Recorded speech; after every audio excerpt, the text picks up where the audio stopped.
كتير في اشياء نسيت اصور. رحنا مع اسو، صورت ريل كتير حلو مع اسو. صورت تيك توك، ولا اجيت هون عندكم حبيباتي بسناب شات. نسيت اصور.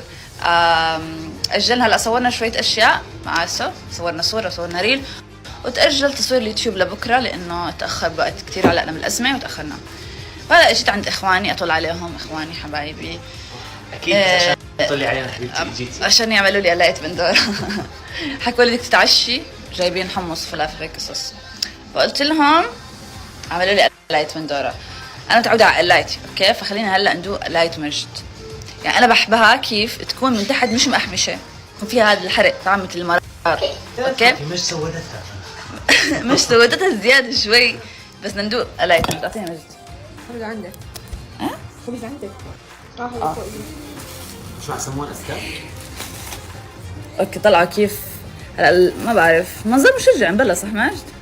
شايفة مشجع ولا شو انت؟ ما راح يتفقوا معك ابدا. هلا في ناس ما حتتفق معي، حتحكي لي ايش هي محروقه، وفي ناس ما حتسمعني شو بحكي، يعني عرفت بكون سايلنت، يعني بتقولي محروقه. انا ما عارفه اطول. لا بس بنعرف نحط معها يا تعبت. اوكي اعطيني هاي اللقمه شكرا. تعبت لانه ويني تعب. بسم الله